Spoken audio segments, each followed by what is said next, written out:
School റോഡിലുള്ള ഗണേശൻ എന്ന് പറഞ്ഞ ആൾ, അയാൾ ഇൻഫോം ചെയ്തിരുന്നു സ്കൂൾ മാർക്കറ്റ് വളരെ ശക്തമായിട്ട് മഴ പെയ്തിട്ട് ഇവിടുന്ന് ഒഴിയണമെന്ന് പറഞ്ഞായിരുന്നു. അതിന് ഗണേശൻ അവിടെയുള്ള പുള്ളിയൊക്കെ രക്ഷപ്പെട്ടു, പുള്ളിയുടെ ഫാമിലിയൊക്കെ രക്ഷപ്പെട്ടു. കുറേ ആളുകൾ ആ സ്കൂൾ റോഡത്തെ ആ 8-ാം നമ്പർ എന്ന് പറഞ്ഞൊരു സ്ഥലമുണ്ട്, അവിടെ നിന്നാണ് ഇത് പൊട്ടി വന്നിരിക്കുന്നത്. ആ മുകളിൽ. പിന്നെ ഞങ്ങൾ ഈ ദ്വീപിൽ കുറച്ച് ആളുണ്ട്, ഒരു 10-30 കുടുംബം ഉണ്ടായിരുന്നു.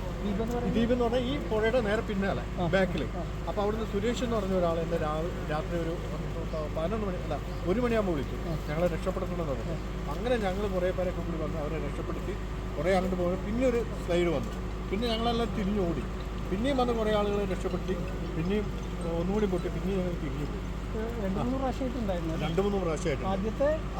ആദ്യത്തെ ശരിക്കും പറഞ്ഞാൽ ഇത് 11 മണിക്കാണ് കറക്റ്റ് സ്റ്റാർട്ടിങ്. ശരിക്കും നമ്മളൊരു 7-8 മണിയാകുമ്പോൾ മഴ തുടങ്ങി, ശക്തമായ മഴ. അതിന് ശരിക്കും അതായത് ഒന്ന് പൊട്ടുന്നത് നമ്മളിവിടെയാണ്, പുഞ്ചിരിമട്ടം എന്ന് പറയുന്ന സ്ഥലം. ഒന്ന് പൊട്ടുന്നത് 8-ാം നമ്പറിലാണ്. 2 പുഴയുടെ സംഘമാണ് ഇവിടെ വന്ന് ചേർന്നത്. ആ സൈഡ് മുണ്ടക്കൈ. മറ്റേതെന്ന് പറഞ്ഞാൽ 8-ാം നമ്പർ എന്ന് പറയും. അതായത് ഈ പുഞ്ചിരിമട്ടത്തിന് നേരെ ഓപ്പോസിറ്റ് ആ പുഴ പോലെ ഉണ്ട്.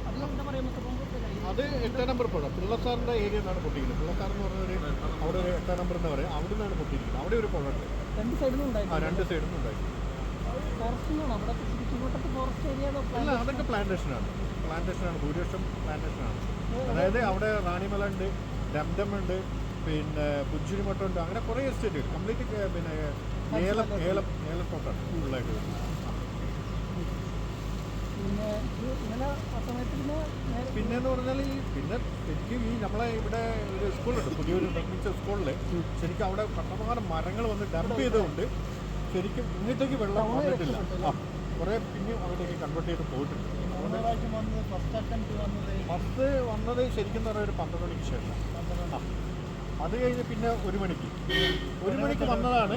നമ്മളെ ഏട്ടൻ്റെ ഒരു ആ മുകളിലാണ്, കുന്നിൻ്റെ മുകളിലാണ് താമസിക്കുന്നത്, ആ കാണുന്നില്ലേ അവിടെ. അപ്പോഴാണ് ഏട്ടൻ്റെ മുകളിൽ വിളിച്ചു, വലിയൊരു ശബ്ദം കേട്ടിട്ടുണ്ട്, സേഫാണോ ചോദിച്ചു. ഞങ്ങൾ വീട് കുറച്ച് താഴെയാണ്. അപ്പോൾ ഞങ്ങൾ പറഞ്ഞ് കുഴപ്പമില്ലാന്ന് പറഞ്ഞ് പുറത്തേക്ക് ഇറങ്ങുന്നുണ്ട്. നമ്മളെ കൂട്ടുകാരൻ സുരേഷ് വിളിച്ചു, അതിനോടനുസരിച്ച് ഞങ്ങൾ വന്നതാണ് രാത്രി. പക്ഷെ വെറി ഡേഞ്ചറായിരുന്നു, എല്ലാം ചളിയും കൊണ്ട് ഫുള്ള്. നമ്മളെ മിലിറ്ററി നമ്മളെ വിജയേട്ടനെ ഞാൻ അപ്പം തന്നെ വിളിച്ചു. ഞങ്ങൾ വന്ന് നോക്കുമ്പോൾ 100 ആൾ മുണ്ടക്കയത്തെ സ്ഥിതി നമുക്കിപ്പോൾ ഒന്നും പറയാൻ പറ്റില്ല. അവിടുത്തെ സ്ഥിതി എന്ന് പറഞ്ഞാൽ നമ്മൾ കുറച്ച് ഫ്രണ്ട്സുകളുണ്ട് അപ്പുറത്ത് നിൽക്കുന്ന ആളുകൾ, അവരുടെ അടുത്ത് പോയി ചോദിക്കുമ്പോൾ സ്കൂളിൻ്റെ അപ്പുറത്തേക്ക് പോകാൻ കഴിയില്ല.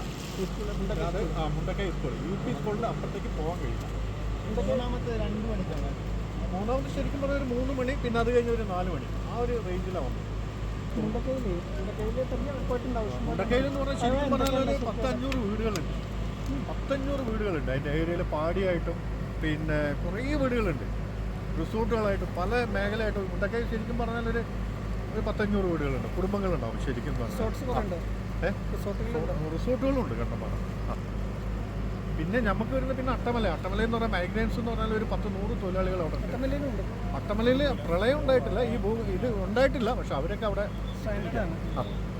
പിന്നെ അതുപോലെ തന്നെ നമ്മളാണ് ഫീൽഡ് ഓഫീസർ ഉണ്ടായി ഗിരീഷ് സാറ്, പുഴയുടെ സൈഡിലാണ്, ഫാക്ടറിയുടെ സൈഡിൽ. അവരും കാര്യം എല്ലാം കിടക്കുന്നത് ഇവിടെ. അതെ. അവിടെ ക്വാർട്ടേഴ്സ് ഉണ്ട്, അവിടെ നിന്നൊക്കെ അവർ കംപ്ലീറ്റ് പോയി. ഇപ്പോൾ നമ്മളെ 13 പാലം എന്ന് പറഞ്ഞാൽ അവിടെയാണ് ബോഡി ഉള്ളത്. അവർ നമുക്ക് ശരിക്കും പറഞ്ഞാൽ സ്കൂൾ റോഡിൽ തന്നെ ശരിക്കും പറഞ്ഞാൽ ഒരു 10-200 വീടുണ്ടാവും. അതായത് 1 സൈഡ് കംപ്ലീറ്റ് പോയി, താഴെ ഭാഗം കംപ്ലീറ്റ് പോയി. അതേ ട്രാക്കിൽ തന്നെ വന്നിട്ടുള്ളത്, മാറിയൊന്നും പോയിട്ടില്ല. നമ്മൾ ഇന്നിപ്പോൾ അതിനുശേഷം നമ്മൾ ആ എൻഡ് വരെ പോയി നോക്കിയതാണ്. അതിൻ്റെ പിക്ചേഴ്സും കോപ്പികളൊക്കെ ഉണ്ട്.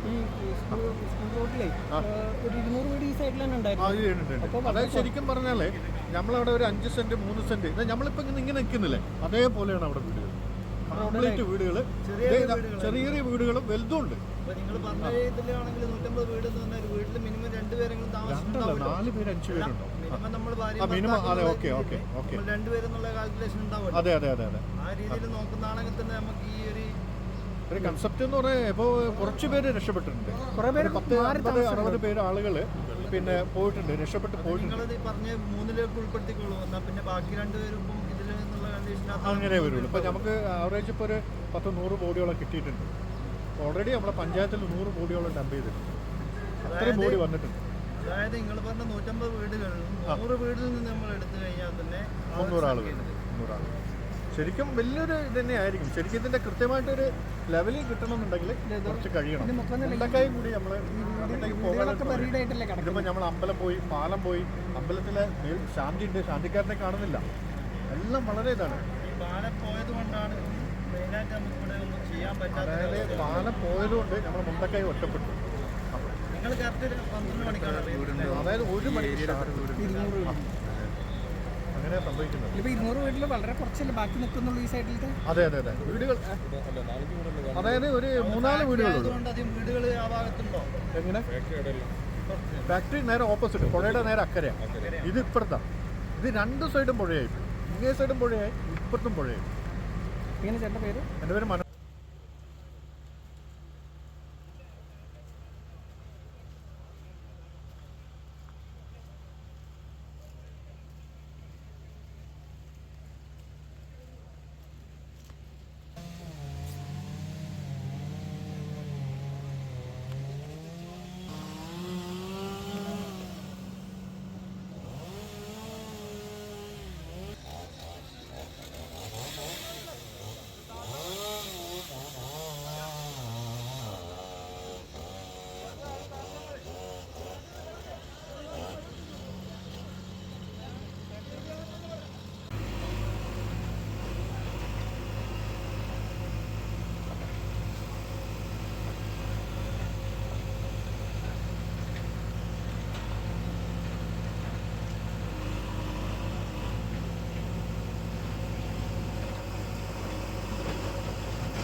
Thank you.